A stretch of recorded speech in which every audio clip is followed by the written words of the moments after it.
Orang yang rajin istighfar menjelang subuh diberikan 4 keutamaan. Catat ini ya, 4 keutamaan. Ya? 4 ini nanti ada di surah Ali Imran. Di ayat ke-17. Begitu masuk 16-17 ada temukan ayat ini. Sudah? 1, ditambahkan kesabaran. Sudah? Tambahkan kesabaran. Jadi orang yang sering istighfar, khususnya di waktu subuh, itu cenderung hatinya lebih lapang. Mudah mengatasi berbagai persoalan karena kesabarannya ditambah oleh Allah. As-sabirina. 2, merubah ia menjadi pribadi yang lebih jujur. As-sadiqina. Jelas? 3, menambah kekhusyuan dalam semua proses ibadah. Wal qanitina. Kalau salat makin khusyuk, orang istighfar makin khusyuk salatnya. Makanya kan ada ulama juga membimbing sebelum salat istighfar gitu kan? Ada ya? Pada salat istighfar. Orang yang membiasakan istighfar sudah terlatih. Itu begitu dipakai ibadah, istighfar itu membantu ia lebih khusyuk dalam ibadah. Yang keempat, wal munfiqina, bertambah harta. Hartanya makin nambah.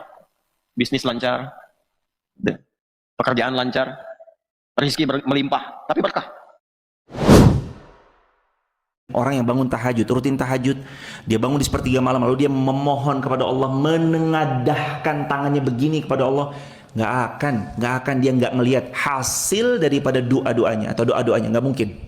Orang bangun di sepertiga malam, lalu dia nggak melihat hasil buah daripada apa yang dia pinta dalam sepertiga malam terakhirnya, mustahil, nggak ada. Orang tahajud pelan-pelan Allah bagi, orang tahajud pelan-pelan Allah beri, orang tahajud pelan-pelan Allah akan izinkan dia memiliki apa yang mau dia miliki. Yang penting dia bangun, walaupun cuma baru bisanya 2 rakaat nih, nggak apa-apa 2 rakaat. Ustaz emang tahajud minimal berapa? Minimal 2. Kalau 2 langsung tidur lagi boleh. Jadi bismillah, tahajud itu adalah merubah banyak hal. Salat yang merubah banyak hal itu namanya salat tahajud. Setelah yang 5 waktu wajib-wajib ditunaikan, tahajud itu banyak merubah hidupnya seorang hamba. Kita diampuni atas segala dosa yang pernah dilakukan, dimaafkan atas kesalahan dan kekeliruan, dikabulkan atas segala hajat, diterima segala taubat. Maka kalau mau mendapatkan semuanya, bangun tahajud. Dan kata Imam Syafi'i, tahajud dan doa-doa di dalamnya seperti anak panah yang tepat mengenai nomor 10, sasaran di pusatnya, tidak akan meleset. Sesiapa yang serius mau dikabul, mau melihat kemenangan, keberuntungan, bangun, sholatlah dia tahajud. Ausani khalili bisalasin. Orang yang sayang kepadaku, kekasihku, berpesan padaku 3.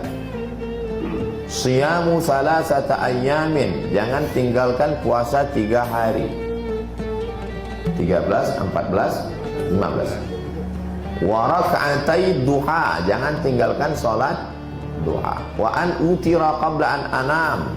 Jangan tinggalkan salat witir sebelum tidur. Witir dulu baru tidur. Kau kenapa salat 2 tiap hari? Nabi tak pernah melakukan ini. Tidak pernah dilakukan Nabi. Kalau antum bisa jawab, jawab. Kalau tak bisa, sumbatkan nih kemuncung. Ustadz, ya, saya kebetulan dari rumah sakit Polri Pak Ustadz. Apa kata dokter? Kata dokter nggak boleh kena air Pak Ustadz. Mandi tak boleh? Tak boleh Pak Ustadz.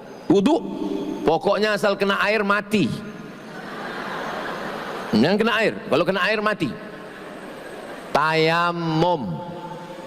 Ambil debu, cari debu, cium dulu. Jangan ada bau kencing kucing. Baca ayat-ayat perlindungan. Al-Fatihah 7 ayat. 5 ayat pertama dari surah Al-Baqarah sampai wa ulaika humul muflihun.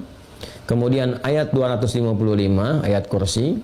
Kemudian selanjutnya yang keempat, akhir ayat Al-Baqarah, ayat 286.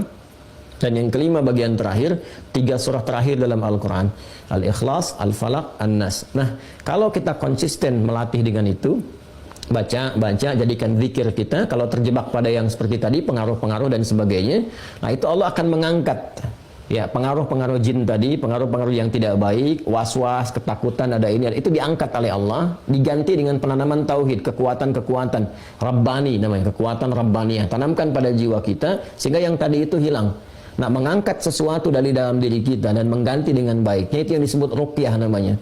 Karena itu 5 bagian tadi disebut dengan ayat-ayat ruqyah atau surah-surah ruqyah.